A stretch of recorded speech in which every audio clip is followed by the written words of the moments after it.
Hi, Ben and Rebecca here with His and Hers Alaska, and today we're going to give you a tour of our motorhome. You may have seen the RV in a tour that Kristen G Travels did for us last fall, but we thought a lot of things have changed since then after living in it for the whole winter, and we thought we'd share it with you.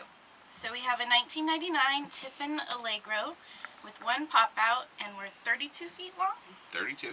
Then we tow a trailer behind us with our toys, the ATV, the kayaks, and the bikes, and it's 14 feet.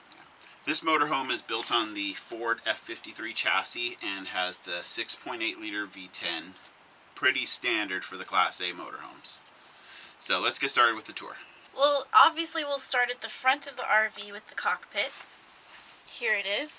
We do store our chairs here when we are sleeping or in one place for a while, because when we're driving they're stored back in our bedroom next to the bed. Up top you can see we've got storage above the driver's and passenger seat as well as over the windshield. You will notice that we do have new curtains for the front windshield and sides. Ben and I made those last summer before we left on our big road trip, and if you'd like to, you can check out the video where we make them. We used to have a TV, the old boob tube type TV here, but what we did was to replace it with our Yeti and a little storage basket, which you can see is kind of messy. We could have done a better job of customizing some little thing in there, but hey, the basket and the Yeti fit perfectly in there. They do. What we replaced that television with are two 12 volts, one here and one in the bedroom. We'll show you later. One of the most important parts of the RV is where do the dogs sit while we're in it and when we're driving. So you can see right here, we have this cute little window which technically is meant to be able to see the road, but Shelby and Remi both love it, and so they have a little bed here, and really they share it. Shelby's mostly up here, but Remington will sneak up here when he gets the chance. It's my turn to share a little bit about our living room. This is one of the things we don't really like in our motorhome because we don't have a place for both of us to be 100% comfortable. And I mean 8:30 at night on a rainy day, watching a movie in the living room type of comfortable. We have a scissor couch, or a jackknife couch. I've heard them called both things. Nice couch, adequate.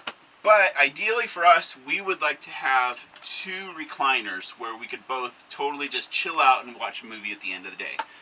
We do have a storage compartment under here, which actually fits a very small or not too tall of a printer. So when we're on our extended road trips, we can print documents as needed. Up here, we got a couple pantry compartments. Work great. We have pretty good storage in this TIffin Allegro. I'm happy with that. I might also throw in that this is Remi's favorite spot to nap while we're driving. He'll just take this whole couch up, lay his head on the pillows right here or right here. And by the way, these are dog pillows. These are not human pillows. We also do a good job of hiding some stuff back here. Shelby needs a hard-sided crate, but Remi has a collapsible soft-sided one back here. And we also store a couple TV trays. Over here is a pretty standard RV dinette. Converts into a little bed for a short person. We've only done that once, and I generally would prefer not to have to convert this to a bed at night. But storage is very important in an RV. So Beck found these two baskets on Amazon, and they're just catch-all baskets. You know, it's a great place to put stuff. And since it's just the two of us cruising in here, we don't need the whole bench seat. We utilize the space underneath this kitchen table for storage. Shelby's crate goes underneath here, her little hard-sided one, and even behind there, we have one of those radiator-style electric furnaces for when we are on utilities that heats the place up better than our propane-fired furnace. So we'll also shove our drinking water bottles under there because, in reality, Beck and I sit here, and we really only need this much space for above and for below. We don't have too many complaints about our kitchen. What we like about it is we have some pretty good counter space, and we have a propane oven. Up here in Alaska, we love boondocking, and almost all the new RVs don't have a propane-fired oven. So that is something we really do love. So on the counters here, we stow our little Ipod playing boombox. We got a little surge protector to give us a little more juice. There's outlets under here. There's another outlet under there with one of those GFI things. So if you ever pop something, there is one hidden right back here. And there's a story behind that, but I'll get into that another day. We have a microwave and convection combo.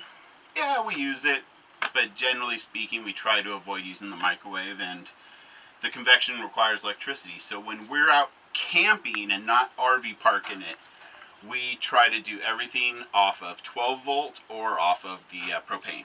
Cabinets are pretty good size.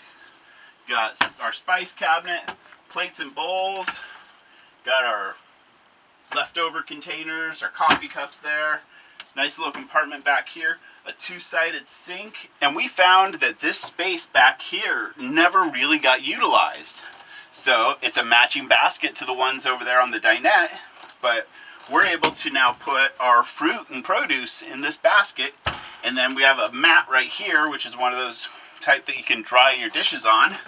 So the dishes go to dry right there. And gotta have your tea kettle so we can make hot water on the propane stove without electricity. I have a love-hate relationship with this sink. I love it because we don't have those marble or granite pieces that fit into here that they make you think you have more space. It works well. And under here, got our trash can, but there's a void back here that goes all the way back there, and we use this to stow our cleaning supplies in one of those Rubbermaid style totes. So the space gets utilized well. And on the opposing side of the kitchen is our RV refrigerator. We've actually been able to fit a lot of our meat into this freezer, so it works out really well for us. And a fairly good sized fridge. If you're in a humid climate, you do have to defrost these little fins in the back because they turn into a glacier. In terms of closet space in the RV for clothes, we're pretty lucky. We have the two tall closets here in the hallway, and you're going to get to see real life today. But we've tried to utilize the space on the bottom by having baskets. Keeping true to the name, we do have a his and a hers side in the closet. We also have his drawers and her drawers. It's always been a debate for us whether or not we like the layout of the bathroom or not. And when we've seen other layouts, we kind of think maybe this is okay. But this is a choke point in the RV for us because we have the hallway and the vanity for our bathroom. We do have double-sided medicine cabinets in here, and we try to make the most of the space by using some of these little clear baskets. As for counter space, not so much. We do have a place where we store our toothbrushes right there, and you will notice this is where I burned the sink with the curling iron at some point. But I fixed it. We do have a lot of bells and whistles here in the bathroom. We have a water pump, water heater that we can turn on either electric or propane, and then our water pump is also here. We do have two plug-ins here in the bathroom, but we have plugged in a power strip to extend our options a little bit.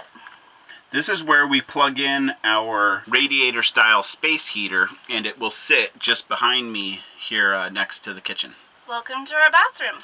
One thing I really do love about the bathroom is that the space where the shower is has a door. It's not out in the hallway. I really don't like those ones where it's glass enclosed and you're out in the hallway taking a shower. I know it has doors on the sides, but I really like this style bathroom better. You'll notice that we've upgraded the shower rod, the shower head, and if you hadn't figured it out already, we have a hook fetish, which extends to the bathroom. And here's the throne. Very standard RV style throne. Wrapping things up, we have made it all the way to the back of the RV where our bed is. We have a standard queen-sized RV bed, and you'll notice again that we have really nice storage with his and hers closets on each side and storage above the bed. We also replaced the TV in this room as well for a 12-volt flat screen. That pretty much wraps up our RV tour. By the way, her name is Nellie. Named after Nellie Lawing from here in Seward, Moose Pass area back in the early days of our town.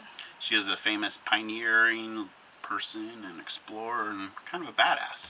Totally a badass woman for that time period in particular. So we would show you around the outside, but it's windy here today and we're just not going to go there. But if you want to see more of the inside of our motorhome and the outside of our motorhome, watch our series of videos preparing for the North American road trip.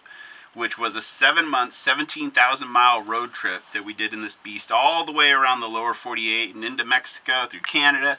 It was epic, but made a series of videos preparing for it, so you'll get to see a lot more of the inside of our coach. And then if you want to see the outside of our motorhome, check out our North American road trip videos, because you'll see plenty of it in that video series. Thanks for joining us. Be sure to give us a thumbs up, subscribe to follow our adventures, share with your friends, and most importantly, enjoy the ride.